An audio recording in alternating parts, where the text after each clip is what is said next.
கர்த்தராகிய இயேசு கிறிஸ்துவின் பரிசுத்தமுள்ள நாமத்தில் உங்கள் அனைவருக்கும் எங்களுடைய மனமார்ந்த வாழ்த்துக்களை தெரிவித்துக் கொள்கிறோம்.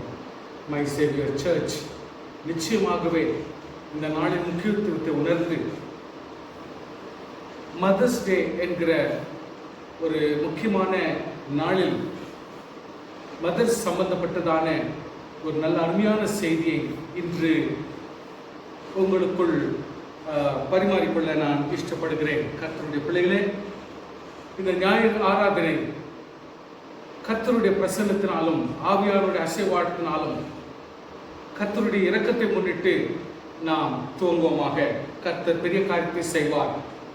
இதனாலின் வேத வசனத்தினுடைய தலைப்பு devout mothers and the women's role play. மறுபடியும் சொல்கிறேன், devout mother and the women roles play. கர்த்தருடைய பிள்ளைகளே, ஒரு தாய் என்று சொன்னால், தாய்மை என்று சொன்னால் அதனுடைய ஆழத்துவம், அதனுடைய மேன்மையான தன்மை ஒரு ஆவிக்குரிய கர்த்தருடைய பிள்ளைகளுக்கு ஏற்றதும். கர்த்தருடைய பிள்ளைகள் தாய்மை என்பதை பூர்ணமாக உணர முடியுமானால் ஒரு குடும்பம் எந்த வகையிலுமே பலப்பட முடியும். தாய்மை மிக மிக முக்கியம். தாய்மை எப்பொழுதுமே எல்லாருக்கும் ஆறுதலாக இருக்கும். தாய்மை எப்பொழுதுமே ஒரு அடைக்கலத்தை கொடுக்கும். தாய்மை பொறுமையை சாதிக்கும். தாய்மை எப்பொழுதுமே தலை சிறந்து நிற்கும். தாய்மை அடங்கி அமைதலோடு செயல்படும்.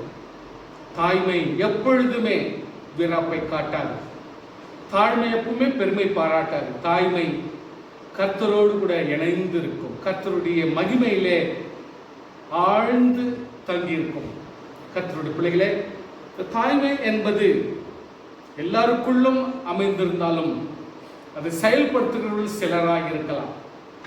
அதோடு கூட கர்த்தருக்குள் ஆவிக்குரிய கர்த்தருடைய பிள்ளைகளாக இருந்தால் நிச்சயமாகவே அவர்கள் ஒருபடி அதிகமாகவே கிறிஸ்துவனுடைய அன்பிலும் உலகத்தாருடைய ஆசீர்வாதத்திற்கும் பலருக்கு தைரியம் கொடுக்கிறவர்களாகவும் ஆறுதலை செய்கிறவர்களாகவும் இது நிச்சயமாகவே பிரயோஜனமுள்ள ஒரு சம்பந்தமாகவே இருக்கும் என்பதை நாம் மறக்கக்கூடாது.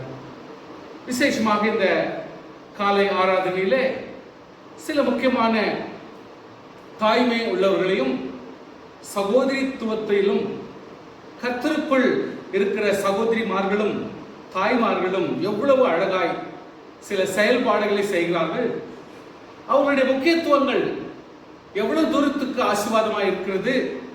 தன் குடும்பத்திற்காகிலும், கணவருக்காகிலும், பிள்ளைகளுக்காகிலும், அல்லது சபைக்காகிலும், சமுதாயத்துக்காகிலும் எவ்வளவு தூரத்துக்கு அவர்கள் எடுத்துக்காட்டா இருக்கிறார்கள் என்பது நாம் எல்லாருமே வியப்பு அடையத்தக்க ஒரு நிலைமையில் இருக்கிறது என்பதை நீங்கள் மறக்க வேண்டாம்.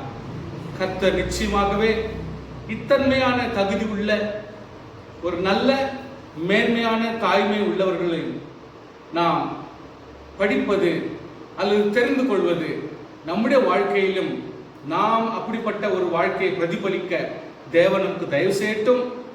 நிச்சயமாகவே அப்படிப்பட்ட சிலரை உங்களுக்கு அறிமுகப்படுத்தி உங்களுக்கு அந்த ஒரு முக்கியத்துவங்களை சொல்லிக் கொடுக்க நான் ஆசைப்படுகிறேன். முதலாவதாக எக்ஸோடஸ் சாப்டர் 2 verse 5 to 10.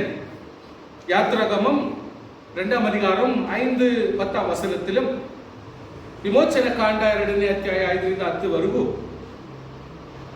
பார்வோனுடைய மகள், இந்த இடத்துல தெளிவாக சொல்லப்படுகிற ஒரு முக்கிய கருத்து பார்வோனுடைய மகள். அந்த காலகட்டத்தில் பார்வோன் தனக்கு மிஞ்சின ஒருவர் பிறந்தார் என்று சொல்லி 2 வயதுக்கு உட்பட்ட எல்லா குழந்தைகளையும் சாகடிக்கிற ஒரு பெரிய அதிகாரப்பூர்வமான செயல்பாடு நடந்து கொண்டிருக்கிறது. எங்கு பார்த்தாலும் அழுகை, எங்கு பார்த்தாலும் பற்கடிப்பு, எங்கு பார்த்தாலும் வேதனை, அழுகை, கூக்குரல், குழந்தை இழந்து இப்படிப்பட்ட ஒரு தவிப்பு இருக்கிற காலகட்டத்தில் கர்த்தருடைய பிள்ளைகளே, மோசேயினுடைய தாய், தேவனால் தெரிந்து கொள்ளப்பட்டவர் அல்லது கர்த்தரை அறிந்த ஒரு சகோதரி, ஒரு தாய், அவளுடைய விசுவாசம் பெரிது என்பதை இந்த இடத்துல காட்டுகிறது. அந்த அம்மாவுடைய வாஞ்சை, அந்த குழந்தை மேல் உள்ள பாசம் எவ்வளவுதான் இருந்தாலும், அழுகையும் பற்கடிப்பும் இருந்தாலும் மிக தெளிவாக செய்யக்கூடிய ஒரு செயல் அந்த அம்மா செய்யறாங்க. தன் குழந்தையை எல்லா குடும்பங்களிலும் பறி கொடுக்கிறது போல தன் குழந்தையை பறி கொடுக்காமல் ஞானமான ஒரு வேலையை செய்து ஒரு குழந்தையை படுக்க வைக்கிற அளவுக்கு ஒரு அதனுடைய தொட்டிலை ரெடி பண்ணி தண்ணீர் புகாத அளவுக்கு அதை எல்லாம் சீர்படுத்தி அந்த குழந்தையை தண்ணீரிலே போடுகிறார்கள். ஒரு ஆவிக்குரிய கர்த்தருடைய பிள்ளைகளை அறிந்து கொள்கிற சத்தியம், ஆவியானவருடைய கரத்திலே நம்முடைய ஜீவனையும் நாம் நம்பியிருக்கிறவருடைய ஜீவனையும் ஒப்பு கொடுத்தால் தேவன் பார்த்துக் கொள்வார். நம்முடைய பிரயாசத்தின் மத்தியிலே தேவன் செயல்படுவார் என்றுதான் அர்த்தம். ஸோ இன்றைக்கும் நாளுக்கும் நம்முடைய வாழ்க்கையிலே நாம் எந்த ஒரு செயலை செய்தாலும் தேவனாகிய ஆவியானவர் செயல்படும்படி நாம் அவருடைய கரத்திலே சில பகுதியை விட்டுக் கொடுக்க வேண்டும். அவர் நிச்சயமாகவே அனுகூலத்தை செய்வார்.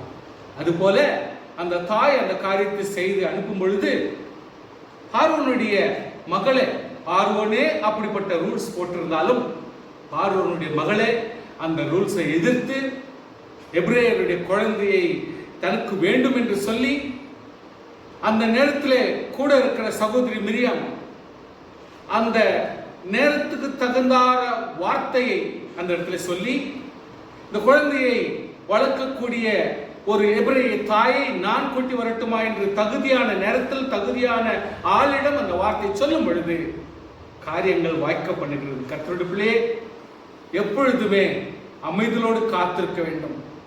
செயல் வரும் பொழுது தகுதியான நேரம் வரும் வரை நாம் காத்திருக்க வேண்டும், அமைதியை நாட்ட வேண்டும். இந்த இடத்துல சொன்ன உடனே அந்த பார்வோனுடைய மகள் சரி என்று சொல்லி ஆளை கூட்டு விடும் பொழுது மிரியாம் போய் அந்த தாயையே அழைத்து வருகிறார்.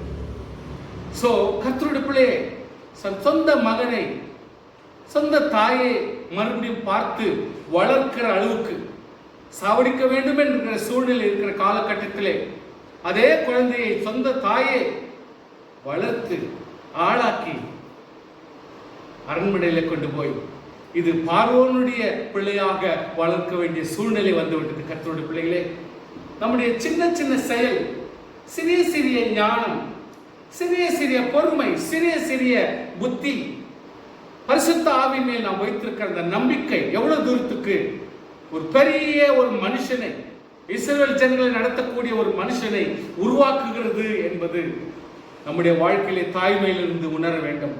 கர்த்தருடைய பிள்ளைகளே, ஒரு சின்ன விஷயமா இருந்தாலும் பெரிய விஷயமா இருந்தாலும் ஒரு குடும்பத்தில் இந்த தாயார் எவ்வளவு தூரத்துக்கு ஞானத்தோடு செயல்பட்டால் அந்த நேரத்துக்கு தகுந்தா போல கர்த்தர் எவ்வளவு அற்புதமாய் ஆசீர்வதித்து பிற்காலங்களிலே தேவனுடைய சித்தத்தின்படி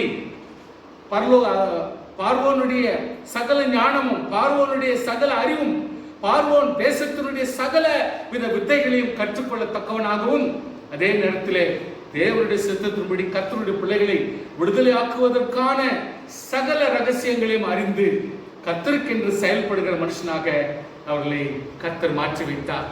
எவ்வளவு அழகான இந்த ஒரு சித்தரித்த ஒரு குடும்பம், எவ்வளவு நேர்மையான குடும்பம் ஒரு தாயை நம் நினைவு கூட்டுகிறது. இரண்டாவதாக நாம் பார்க்கிறோம்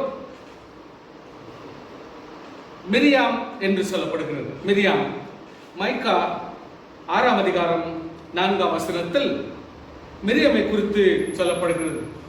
மிரியாம் ஆரோனுடைய சகோதரனும் மோசேயினுடைய சகோதரியுமாய் இருந்து இந்த இடத்துல கர்த்தருடைய நாமத்தினாலே ஒரு ஊழியக்காரர்களுக்கு உதவியா இருப்பது, ஒரு ஊழியக்காரர்களுக்கு உதவியா இருப்பது ஒரு சகோதரிக்கு எவ்வளவு பெரிய ஸ்லாக்கியம் என்பதை நாம் சற்று உணர வேண்டும். ஊழியத்தின் பகுதிகளாகவும் வர்ஷிப்பினுடைய பகுதிகளாகவும் ஆராதிக்கிற ஒவ்வொரு நோக்கத்தினுடைய பகுதிகளாகவும் கர்த்தருடைய பிள்ளைகளை நடத்துவதற்கு இந்த அருமையான சகோதரி எவ்வளவு ஒரு ஒத்துழைப்பாக இருந்திருக்கிறார்கள் என்பது மிரியாமுடைய வாழ்க்கையிலிருந்து நாம் படிக்கிறோம். ஆண்டவர் சொல்கிறார், மிரியாமையும் ஆரோனையும் மோசேயினுடைய ஸ்போக்ஸ் பர்சனாக கர்த்தர் அனுப்புகிறார் என்று சொன்னால், அப்பொழுது தேவன் எவ்வளவு தூரத்துக்கு ஒருவரை நம்ப முடியும்? ஒரு பெண்ணை கூட கர்த்தர் நம்ப முடியும் என்று சொன்னால் அது மிரியாமை சாரும் என்று சொல்கிறேன். கர்த்தருடைய பிள்ளைகளே, நாம் யாரா இருந்தாலும், நமக்கு இப்படிப்பட்ட வேலையிலே, நமக்கு ஒரு பெரிய தொழில் இல்லையே, நமக்கு ஒரு நல்ல அதாவது சபையின் பங்கு இல்லையே என்று நினைப்பாயா, கர்த்தர் உன்னை கொண்டு எந்த விதத்திலும் பயன்படுத்த கர்த்தர் போதுமானவராக இருக்கிறார். மூன்றாவதாக ரூத் குறித்து சொல்ல வேண்டும். கண்டிப்பாக கர்த்தருடைய பிள்ளைகளே, அந்த ரூத்தை குறித்து சொல்ல வேண்டுமானால், தேவனாகிய கர்த்தர் இந்த அருமையான சகோதரி தேவனை அறியாத ஒரு காலகட்டத்தில் வந்தவள், தேவனை அறிந்த குடும்பத்தில் வந்து சேர்ந்திருந்தாலும் எவ்வளவு நுணுக்கமாய், ஓர்பாளை பார்க்கிலும் ரூத் எவ்வளவு அற்புதமாய், எவ்வளவு நேர்த்தியாய் தன் ஜீவியத்திலே கர்த்தருக்கென்றும் அந்த குடும்பத்திற்கு ஏற்றவளாக தன்னை பகுப்படுத்தி கொண்டவள் என்பதை நினைக்கும் பொழுது நம்முடைய வாழ்க்கையிலே தாய்மை என்பது எவ்வளவு அர்த்தம் உள்ளது என்பதை நாம் அறிந்து கொள்ளலாம். அந்த இடத்துல சொல்லப்படுகிறது, ரூத் தன்னுடைய மாமியாராகிய நவமி இடத்துல பேசுகிற அந்த பேச்சு ரொம்ப ரொம்ப அர்த்தம் உள்ள பேச்சு. முதலாவதாக, உம்மை பின்பற்றாமல் ஒரு ஆவிக்குரிய விசுவாசி, ஒரு தாயினுடைய ஒரு நடவடிக்கை, அவருடைய வாழ்க்கையை பின்பற்றுவது ஒருவருக்கு மிக மிக முக்கியம். இந்த சகோதரி தெளிவாக சொல்லுகிறார், நான் உம்மை நகோமியாகிய உம்முடைய விசுவாசத்தில் பின்பற்றாமல் இருப்பது எனக்கு இஷ்டமில்லை. கண்டிப்பாக நான் பின்பற்றுவேன், திரும்பி போக வேண்டாம் என்று சொல்ற தீர்மானம் எடுத்திருக்கிறேன். ஆகையால் நீர் போகும் இடம் நான் போகிற இடமா இருக்க வேண்டும், நான் தங்கும் இடம் நீர் தங்கும் இடமாக இருக்க வேண்டும், உம்முடைய ஜனம் என்னுடைய ஜனமாக இருக்க வேண்டும், உம்முடைய தேவன் என்னுடைய தேவனாக இருக்க வேண்டும், நீர் மரணம் அடைய இடம் என்னுடைய இடமாக இருக்க வேண்டும், நீர் அடக்கம் பண்ணப்பட இடம் என்னுடைய அடக்கம் பண்ணுகிற இடமாக இருக்க வேண்டும். இதைவிட ஒரு விளக்கம் நம்முடைய வாழ்க்கையில் இருக்க முடியாது என்று நம்புகிறேன். இதைவிட ஒரு அர்த்தமுள்ள ஒரு நேசம், ஒரு கிறிஸ்தவ அன்பு, ஒரு கிறிஸ்தவத்தினுடைய ஒரு மகிமை, ஒரு வெளியேறப்பட்ட வாழ்க்கையினுடைய செயல்பாடு இதை விட நேர்த்தியா இருக்கும் என்று எனக்கு தெரியவில்லை. கர்த்தருடைய பிள்ளைகளே, எவ்வளவு அழகான ஒரு ஒப்பு கொடுத்தல், எவ்வளவு நேர்த்தியான ஒப்பு கொடுத்தல். ஒவ்வொரு குடும்பங்களிலும், குடும்பத்தில் வருகிற தாய்மார்கள் இப்படிப்பட்ட ஒரு தீர்மானம் எடுத்துவிட்டால் பரலோகத்தினுடைய சகல ஆசீர்வாதத்தையும் நீங்கள் உடையவர்களாய் இருப்பீர்கள். கர்த்தருடைய பிள்ளைகளே, இப்படிப்பட்ட ஒரு கீழ்ப்படிதல் உள்ளவளாய், பூர்ணமாய் ஒப்பு கொடுத்தவளாய் இருந்தபடினாலே இயேசு கிறிஸ்துவினுடைய பிறப்பினுடைய அந்த சந்ததியிலே இவள் ஒரு பங்காக மாறுகிறாள். பொது குடைச்சலுக்கு இந்த சகோதரி, இந்த தாய் அந்த இடத்துல அந்த இடத்துல ஒரு உயர்ந்த மனிதனுடைய மனைவியாக மாறக்கூடிய ஒரு ஸ்லாக்கியத்தை பெறுகிறார். கர்த்தர் எவ்வளவு தூரத்துக்கு ஆசீர்வாதத்தை கொடுக்க முடியும்? கீழ்ப்படிதல், ஒப்பு கொடுத்தல், the total surrender எவ்வளவு தூரத்துக்கு ஒரு சகோதரியை, ஒரு தாயை நடத்த முடியும் என்பதை தன்னுடைய வாழ்க்கையில் இக்கட்டும், தன்னுடைய வாழ்க்கையில் கணவன் இறந்தும் குடும்பம் ஒரு புரோஜனம் மற்ற போயிருக்கிற காலகட்டத்திலும் எவ்வளவு அழகாய் ஆண்டவருக்குள் தன்னை ஒப்பு கொடுத்தபடினாலே இவளுடைய வாழ்க்கையிலே தலை சிறந்து விளங்குகிற ஒரு சரியாக இவள் மாறிவிட்டாள். இந்த தாயை நம்முடைய வாழ்க்கையிலே நினைவு கூறுவது நலம். அப்படிப்பட்ட ஒரு அன்பும் நேசம் நம்முடைய குடும்பங்களிலே பரவி வருவது மிக மிக ஸ்லாக்கியம் என்று கருதுகிறேன். கர்த்தருடைய பிள்ளைகளை, நான்காவதாக அன்னாள் என்று சொல்லப்படுகிற சகோதரி, இவர் ஒரு மிக மிக முக்கியமான ஒரு நபர், வேதத்தில் மிக முக்கியமான நபர். கர்த்தருடைய பிள்ளைகளே, அந்த குடும்பத்தில் எத்தனை நபர் இருந்தாலும் அன்னாள் என்கிற ஒரு சகோதரி மேல் அவருடைய கணவனுக்கு ஒரு பற்றுதல் இருந்தது, குடும்பத்திற்கும் ஓரளவுக்கு ஒரு பாசம் பந்தம் இருந்தது. இருந்தாலும் பிள்ளையின் பிரச்சனை வரும் பொழுது எல்லாருமே விரோதமாகும், எல்லாருமே தூரமாக வேண்டிய சூழ்நிலை வந்துவிடுகிறது. கர்த்தருடைய பிள்ளைகள் யாரிடத்தில் சொல்ல முடியும்? யாரிடத்தில் வேதனைகளை அதாவது பகிர்ந்து கொள்ள முடியும்? கர்த்தருடைய பிள்ளைகளே, இந்த சகோதரனுடைய வேதனையை யாரிடத்தில் சொல்ல முடியும்? இந்த சகோதரனுடைய துக்கத்தை யாரிடத்திலே பகிர்ந்து கொண்டாலும் கேட்கிறதற்கு அவருக்கு மனது இருக்காது. காரணம், இவள் ஒரு தள்ளப்பட்டவளை போல பாவிக்கப்பட்டாள். கர்த்தருடைய கிருபை நிச்சயமாக ஒரு கர்த்தருடைய பிள்ளைகளுக்கு, ஜெபிக்கிற ஒரு பிள்ளைகளுக்கு, கர்த்தருடைய ஆவியானவரை நம்புகிற கர்த்தருடைய பிள்ளைகளுக்கு இருக்கிற சாத்தியம் என்னவென்றால், இந்த சகோதரி எப்படிப்பட்ட சூழ்நிலை இருந்தாலும், நான் ஒரு தேவாலயம் போக வேண்டும் என்ற ஒரு சூழ்நிலை உண்டானால் அந்த இடத்திலே தேவ சமூகத்திலே என் மனதில் இருக்கிற சகலவற்றை ஊற்றி விடுவேன். என் மனதில் இருக்கிற எல்லாவற்றையும் என் தேவனுக்கு தெரிந்தால் போதும். ஒரு மனுஷனுக்கு தெரிந்து அதனால் ஒரு பிரயோஜனம் இருக்காது. நிச்சயமாகவே என் தேவனுக்கு முதல் பட்சமாக என் தேவனுக்கு தெரிந்தால் போதும் என்று சொல்லி தேவாலயத்திலே ஊற்றி விட்டபடினாலே ஒரு வாழ்க்கையில பொருத்தனை வேண்டும். அந்த பொருத்தனையும் செய்கிறார். பிள்ளைகளே, வாழ்க்கையில் முயற்சி வேண்டும், வாழ்க்கையில முன்னேற்ற வேண்டும், தம்முடைய தோல்விகள் மத்தியிலே ஒரு உயிர் மீட்சி வேண்டும். அதைதான் ஒவ்வொரு கிறிஸ்தவனும் ஒரு உயிர்த்தெழுதல் ஜீவனை அடைய வேண்டும் என்று நாம் உற்சாகப்படுத்துகிறோம். என்றாலும் இந்த சகோதரி தன்னுடைய ஜீவனிலே யாரிடத்திலும் கேட்க முடியாத ஒரு கட்டத்தில் தானே செய்கிற உயர் முயற்சி தான் ஜெபம். தேவ சமூகத்திலே தன் உள்ளத்தில் இருப்பது எல்லாவற்றையும் ஒரு வாய் அசைவோடு கூட அவள் தேவ சமூகத்திலே சத்தம் இல்லாமல் ஊற்றி விடுகிறாள். அதனால் வந்த பயன் என்ன? தேவன் அவள் ஜெபத்தை கேட்டு அந்த இடத்துல அற்புதமாய் அவளை ஆசீர்வதித்து அவளுக்கு ஒரு நேர்த்தியான அந்த வருஷத்துல அவளுக்கு நல்ல ஒரு குழந்தையை கொடுக்கிறார்.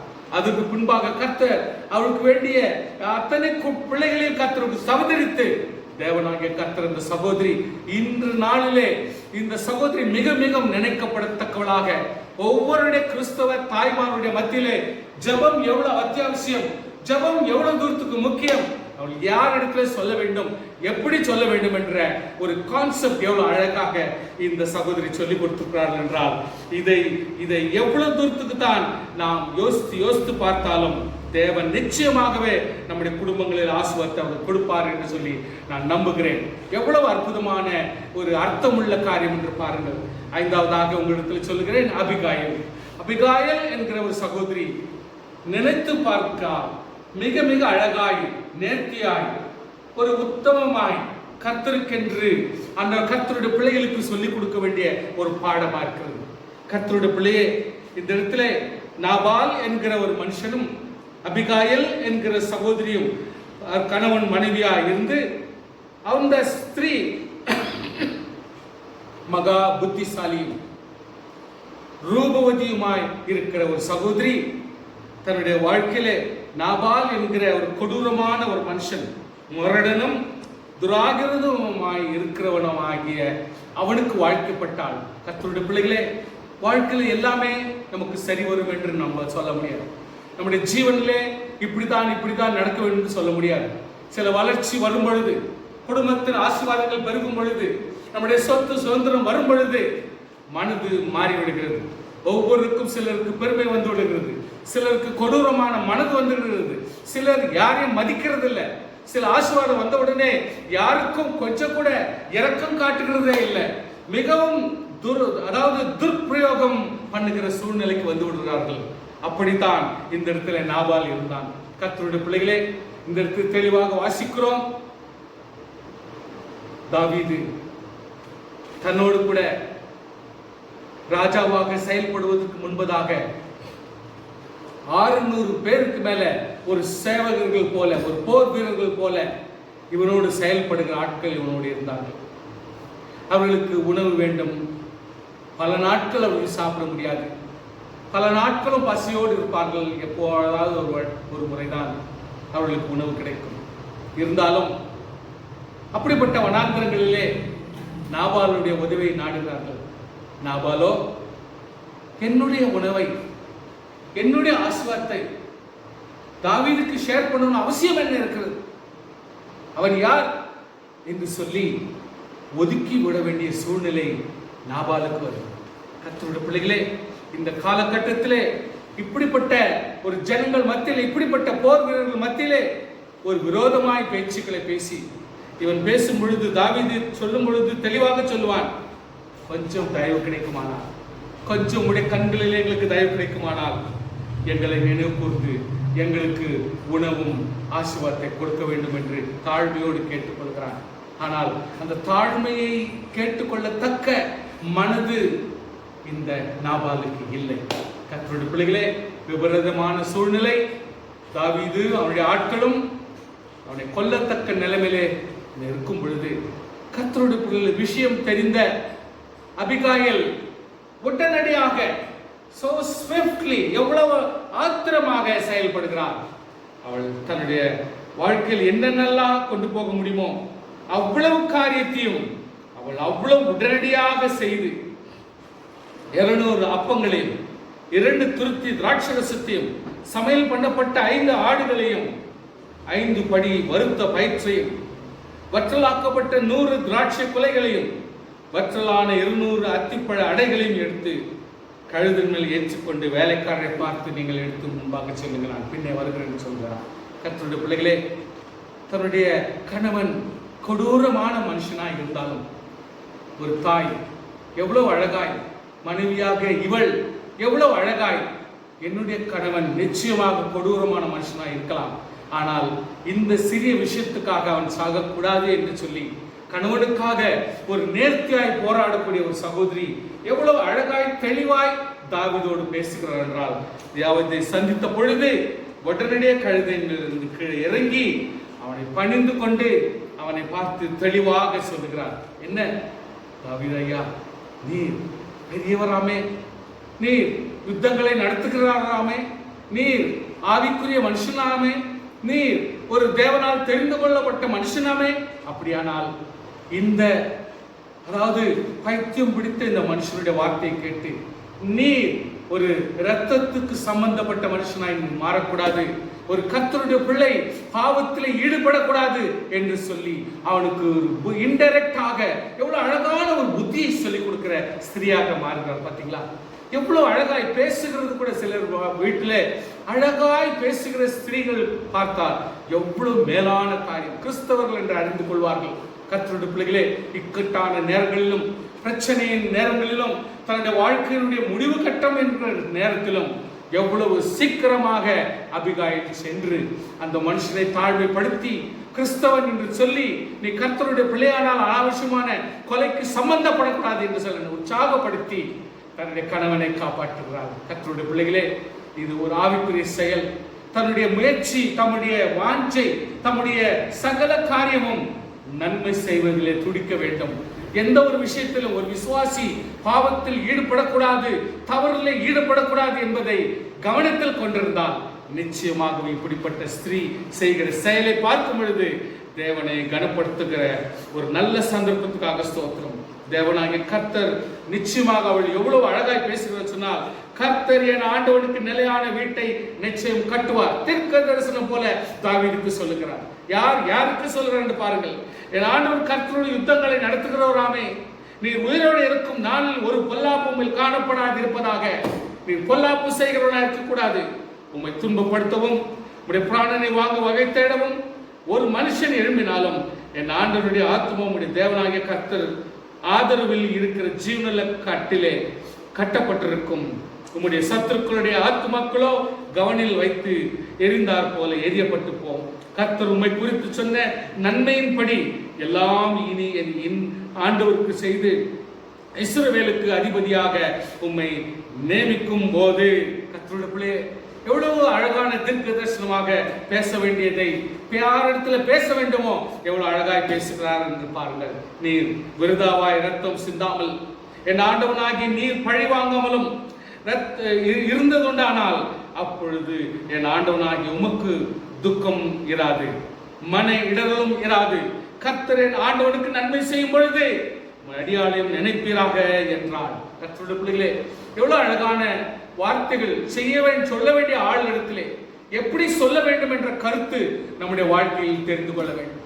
எப்படி பேச வேண்டும் என்று சொல்லி அழகை கற்றுக்கொள்ள வேண்டும். கர்த்தருடைய பிள்ளைகளே, தாய்மை தாய்மை தாய்மை தாயாராக இருக்கிறது மட்டுமல்ல, அந்த தாய்மார்கள் எந்த அளவிலே பேச வேண்டும், எப்படி பேச வேண்டும், எவ்வளவு பேச வேண்டும், யாரிடத்துல பேச வேண்டும், எந்த அளவுக்கு தான் பேச வேண்டும் என்று சொல்லி அழகாய் நாம் வாழ முடியுமானால் பலரை காப்பாற்ற முடியும். ராஜாக்களை நாம் காப்பாற்ற முடியும், ராஜாக்களையும் முன்னேற்ற முடியும். கர்த்தருடைய பிள்ளைகளே, இத்தன்மையாய் தாவீது அந்த வார்த்தையினாலே பலப்பட்டு அவன் செய்ய போகிற துராகிரத்தை செய்யாமல் அவன் வழி விலகி போகிறதை பார்க்க முடியும். எவ்வளவு அழகான ஒரு கர்த்தருடைய பிள்ளைகளுக்கு ஸ்தோத்திரம் உண்டாவது.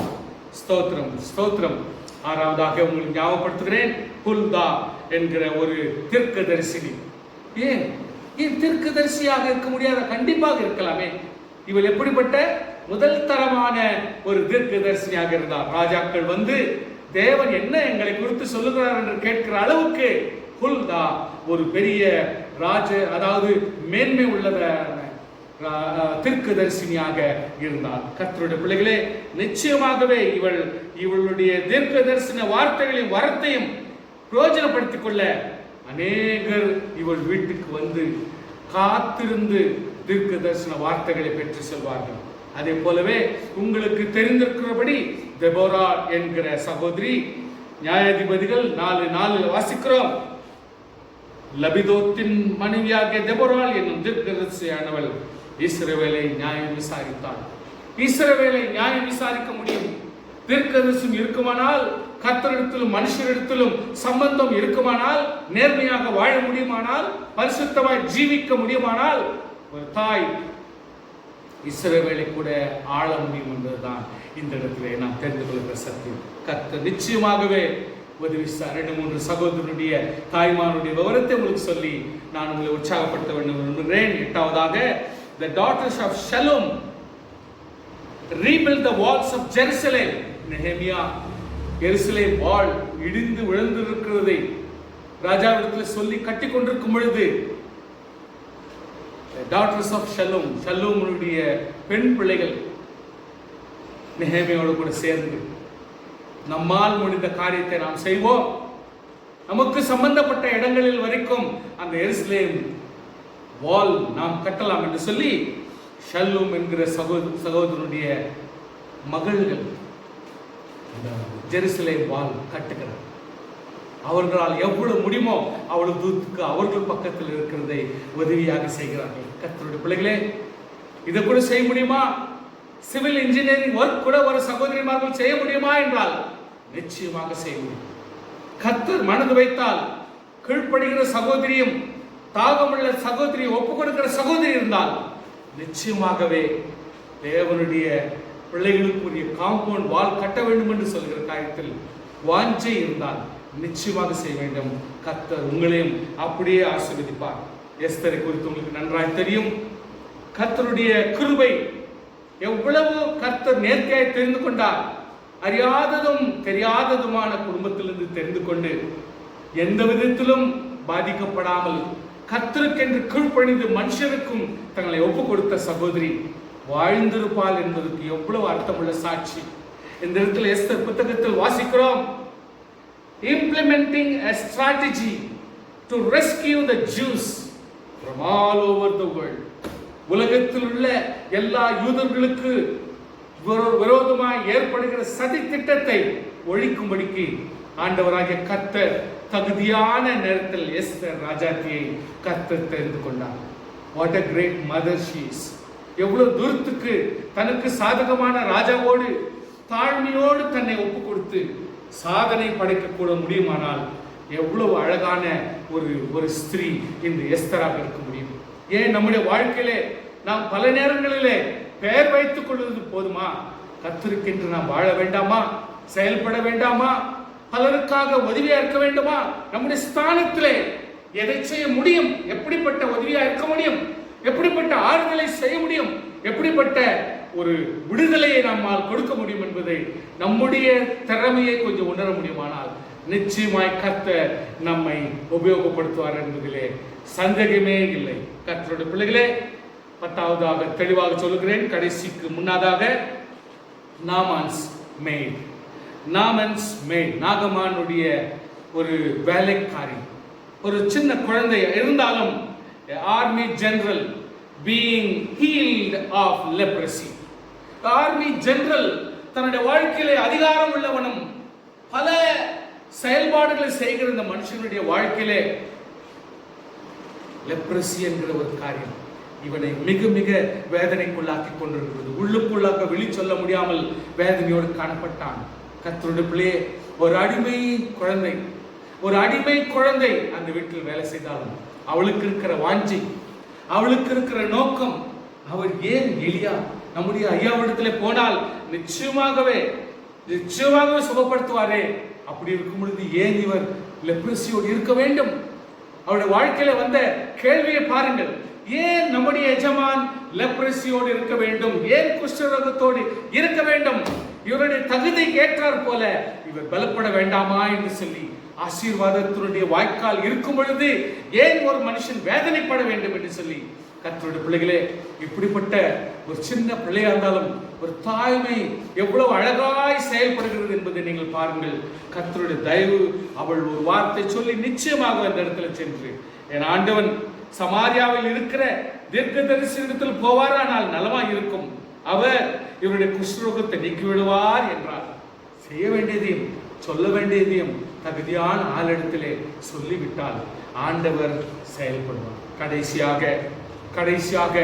கடைசியாக உங்களுக்கு ஒரு சகோதரி சொல்லுகிறேன். King Lemuel's mother. அதாவது Proverbs chapter 31 வாசிக்கிறோம். அந்த அதிகாரத்தில் புனர் பகுதியில் வாசிக்கிறோம்.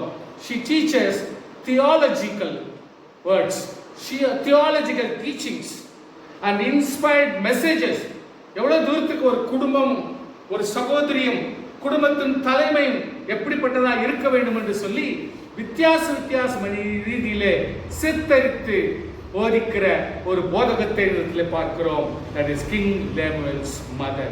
கர்த்தருடைய பிள்ளை, டிவோட் woman, குணசாலியான ஸ்திரீ என்கிற சப்ஜெக்ட்ல எவ்வளவு அழகாய் இந்த இடத்துல சொல்லிக் கொடுத்திருக்கிறார் என்று பாருங்கள். ராஜாவாகிய லேமுவேலுக்கு அடுத்த வசனங்கள் அவன் தாய் அவனுக்கு போதித்த உபதேசமாவது. கர்த்தருடைய பிள்ளைகளே, இந்த காலகட்டங்களிலே நம்முடைய வாழ்க்கையில கர்த்தருடைய வார்த்தையின்படி, கர்த்தருடைய இரக்கத்தின்படி, பரிசுத்தாவினுடைய வழிநடத்தலின்படி நாம் செயல்படுவோமானால் தேவன் எந்த நாளும் நம்மை கைவிட மாட்டார். குடும்பத்தின் தலைவியா இருக்கிறது உண்மைதான். ஆனால் வருகிற பிரச்சனைகளிலிருந்தும், வருகிற போராட்டங்களிலும், போற நோய்களிலிருந்தும், தீராத வியாதிகளிலிருந்தும், இப்படிப்பட்ட பிரச்சனைகள் இருந்தும் விடுபட வேண்டுமா? தேவனுக்குள் எவ்வளவு அழகான இந்த 11 விசேஷமான ஸ்திரீமார்கள், தாய்மார்களை குறித்து நாம் படித்தோம். கர்த்தருடைய பிள்ளைகளே, இவர்களுடைய வாழ்க்கையில இருந்த இக்கட்டான சூழ்நிலை மத்தியிலேயும் அவருடைய செயல்பாடுகளை யோசித்தால் அற்புதம். நிச்சயமாகவே கர்த்தர் உங்களை அப்படிப்பட்ட ரீதியிலே உங்கள் குடும்பங்களை பயன்படுத்துவார் என்பதிலே சந்தேகம் எனக்கு இல்லை. ஆனபடினாலே நாம் ஒவ்வொருவரும் சிந்திக்க வேண்டும். நம்முடைய குடும்பத்திற்கு நம்மை கர்த்தர் வைத்திருக்கிற தகுதி எவ்வளவு தூரத்துக்கு இருக்கிறது? நான் எப்படி செயல்பட வேண்டும்? எப்படி பேச வேண்டும்? எப்படி நடந்து கொள்ள வேண்டும்? யாரிடத்தில் பேச வேண்டும்? எப்பொழுது பேச வேண்டும்? எவ்வளவு பேச வேண்டும் என்கிற இந்த நுணுக்கங்கள் எல்லாம் சற்று புரிந்து கொண்டு வாழ முடியுமானால் ஆவியானவர்களுக்கு உதவியாக இருப்பார். தேவன் நிச்சயமாக வருவதில்லை. இதனால் வந்த பலன் என்ன? தன் குடும்பங்கள் முதலாவது ஆசீர்வதிக்கப்படும், சபை குடும்பங்கள் ஆசீர்வதிக்கப்படும், சமுதாயத்தின் குடும்பங்கள் ஆசீர்வதிக்கப்படும், தேசத்தின் குடும்பங்கள் ஆசீர்வதிக்கப்படும். கர்த்தர் அவ்வளவு தூரத்துக்கு உங்களை எடுத்து பயன்படுத்த முடியும். கர்த்தருடைய பிள்ளைகளே, எவ்வளவு காலத்துக்கு முன்பாக நடந்த இந்த ஒவ்வொரு சரித்திரத்தையும் இன்று நாம் ஆராய்ந்து படிக்கிறோம் என்று சொன்னால் அவருடைய வாழ்க்கை எவ்வளவு நேர்த்தியான ஒன்று, எவ்வளவு அற்புதமான ஒன்று. இன்று தாய்மார்களை குறித்து யோசிப்பது, சிந்திப்பது, இதை குறித்து படிப்பது நம்முடைய வாழ்க்கையில உங்களால், அதாவது எல்லாவற்றையும் படித்து உங்களுக்கு சொல்ல எனக்கு நேரம் இல்லாவிட்டாலும் சுருக்கமான முக்கியமான கருத்துக்களை மாத்திரம் உங்களுக்கு சொல்வது எனக்கு தகுதியாய் தெரிந்தது. ஆனபடினாலே கர்த்தருடைய பிள்ளைகளே, சூழ்நிலையை பார்த்து உங்கள் வாழ்க்கை தொய்ந்து போய்விட்டதா? நடக்கிற மரண சம்பவங்களும் வேதனைகளும் எதிர்பாராத துக்க செய்திகளை கேட்கும் பொழுது உங்கள் மனம் பலவீனப்பட்டிருக்கிறதா? இந்த சமுதாயத்தில் நடக்கிற கோர காட்சிகளை நீங்கள் பார்க்கும் பொழுது உங்கள் மனம் பதறுகிறதா? யாரை குறை சொல்ல வேண்டும்? யாரிடத்தில் கோபித்துக் கொள்ள வேண்டும்? யாரை நிந்திக்க வேண்டும்? யாரிடத்துல நாம் கேட்டுக்கொள்ள முடியும்? யாரை பார்த்து எனக்கு உதவி செய்யுங்கள் என்று கேட்டுக்கொள்ள முடியும்? மனுஷனிடத்திலா? மனுஷன் சுவாசம் உள்ள மனுஷனிடத்துல சிந்திங்க. நமக்காக தேவன் ஒருவர், நமக்காக ஆவியானவர் ஒருவர் இருக்கிறார். நமக்காக கர்த்தருடைய ஆவியின் மகிமை ஒன்று இருக்கிறது. ஒவ்வொரு நிமிஷமும் நமக்காக அக்கறை கொண்டு நம்மை திடப்படுத்தி தேற்றி ஆறுதல் படுத்தி நம்மை ஆசீர்வதிக்கிற கர்த்தர் ஒருவர். வாழ்க்கையில் சோர்ந்துவிட்டீர்களா? கேட்கிற வார்த்தைகளில் கேட்கிற சம்பவங்களை நினைத்து உங்கள் வாழ்க்கையில் பயப்பட்டு கொண்டிருக்கிறீர்களா? கர்த்தர் ஜீவிக்கிறார், தேவன் ஜீவிக்கிறார், ஆண்டவர் ஜீவிக்கிறார். மறந்து போக வேண்டாம், அவர் நம்மோடு உயிரோடு இருக்கிறார். ஆனப்படினாலே எவ்வளவு தூரத்துக்கு நம்மை ஆசீர்வதிக்க முடியுமோ அவ்வளவு தூரம் ஆசீர்வதித்து நம்ம நடத்தி கொண்டிருக்கிறார். பிரியமானவர்களே, நேசியுங்கள், கர்த்தரை நேசியுங்கள், கர்த்தரத்தில் ஜெபியுங்கள், பேச வேண்டியவற்றில் பேசுங்கள், சுகாதாரமாக இருங்கள், தன்னை காத்துக் கொள்ளுங்கள். குடும்பத்திலே சுபிஷம் வேண்டும், சுத்தம் வேண்டும், ஆரோக்கியம் வேண்டும், சுத்தமான உணவு வேண்டும், சரியான போஜனம் நமக்கு தேவை. கர்த்தருடைய பிள்ளைகளுக்கு பாதுகாப்பு தேவை, பராமரிப்பு தேவை, கண்ட்ரோல் தேவை, அடக்கம் தேவை, கீழ்ப்படிதல் தேவை, அமைதி தேவை, அடங்கி இருப்பது தேவை. கர்த்தர் அந்த காலத்திலிருந்து ஆமோஸ் புத்தகத்திலும் நாகும் புத்தகத்திலும் பல இடங்களில் ஆண்டவர் தெளிவாக சொல்லியிருக்கிறார். உன்னை நீ அடக்கிக்கொள், உன்னை நீ மறைந்து கொள், நீ உன்னை பாதுகாத்துக் கொள் என்று சொல்லி கர்த்தருடைய வார்த்தை எவ்வளவு அழகாய் பேசுகிறது அல்லவா? ஆனப்படினால் உன்னுடைய வாழ்க்கையில் சோர்வு கிடக்கூடாதே. சகோதரனே, சகோதரியே, உன்னிடத்திலே நான் ஆறுதலாய் சொல்லுகிறேன், கர்த்தராகிய தேவன் ஜீவிக்கிறார். அவர் உன் ஆத்மாவுக்கு அவர் நிச்சயமாகவே ஆறுதலையும் சமாதானம் கொடுத்து உன்னை தைரியப்படுத்தி ஆறுதல் படுத்தி உன்னை தாங்குவார் என்பதை மறந்து போக வேண்டாம். உன் குடும்பத்தை நீ பாதுகாத்துக்கொள், உன் வீட்டில் அடக்கி வைத்துக்கொள். ஜெபத்திற்கும் தேவ கீழ்ப்படிதலுக்கும் சகலவற்றுக்கும் ஒப்பு கொடுத்து பார். குடும்பமாக ஆண்டவர் சமூகத்தில் கீழ்ப்படிந்து ஒப்பு கொடுத்து ஆண்டவர் சமூகத்தில் ஜீவித்து பாருங்கள். எவ்வளவு நேர்த்தியாய் கர்த்தர் நம்மை நடத்த முடியும் என்பதற்கு சந்தேகமே இல்லை. கர்த்தர் நிச்சயம் உங்களை ஆசீர்வதிப்பாராக.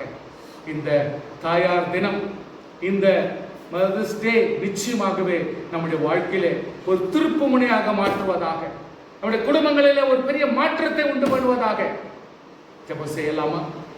கிருபையும் இரக்கம் நிறைந்த தேவாதி தேவனே, வா, அருமையான காலை வேளையில் ஆராதனையிலே ஆண்டவரே, அருமையான சகோதர சகோதரிகள் அவருடைய வாழ்க்கையிலே வந்த சூழ்நிலை மத்தியிலே, பயந்த காலகட்டத்திலே என்ன செய்வது என்று திகைக்கிற இப்படிப்பட்ட சூழ்நிலையிலே கர்த்தராகிய தேவன் ஆவியானவர் அவளோடு இருந்து ஆறுதல் படுத்தி தைரியப்படுத்தி, என் தேவனுடைய பிரசன்னம் அவளோடு இருந்து அவங்களை காத்துக்கொள்ளும், பலப்படவும், ஜெபிக்கவும், துதிக்கவும், உம்முடைய சமூகத்திலே ஆழ்ந்து காத்திருந்து இரக்கம் பெறவும் கிருபை செய்யும். தடைகளை மாற்றும் தேவனே, குறைச்சலை நீக்கும், பூரண சுகத்தை கட்டளையிடும் எங்கள் தேவனாகிய கர்த்தர் விசேஷமா இந்த நாளிலே ஒவ்வொரு தாயின் மத்தியிலும், ஒவ்வொரு தாயார் மேலும் என் தேவனுடைய கிருபை பொழிந்தருளும், என் தேவனுடைய ஆசீர்வாதம் பொழிந்தருளும். ஆண்டவரே, ஒவ்வொரு மேலும் கிருபை இறங்கி இருக்கட்டும். கைவிடாதிரும், கைவிடாதிரும். என் தேவன் கடைசி பரிந்து நடத்தி கொள்ளும், பாதுகாத்துக் கொள்ளும், பராமரித்துக் கொள்ளும். ஆண்டவருடைய கிருபை ஒவ்வொருவரோடு இருக்கத்தக்க விஷயம் இயேசுவின் நாமத்தில் ஜெபிக்கிறோம் எங்கள் தூய பிதாவே. ஆமென், ஆமென். என் ஆத்துமாவே கர்த்தரை ஸ்தோத்திரி, முழுமையோடு பரிசுத்த நாமத்தை ஸ்தோத்திரி. என் ஆத்துமாவே கர்த்தரை ஸ்தோத்திரி, அவர் செய்த சகல உபகாரங்களையும் மறவாதே. நம்முடைய கர்த்தராகிய இயேசு கிறிஸ்துவினுடைய கிருபையும், பிதாவாகிய தெய்வத்தினுடைய அன்பும், பரிசுத்த ஆவியானவருடைய அந்யோன்யமும் என்றும் என்றும் நம் அனைவருடன் நிலைத்திருப்பாராக. ஆமென், ஆமென். ஆண்டவர் உங்கள் அனைவரையும் ஆசீர்வதிப்பாராக. சமாதானத்தோடு செல்வோம்.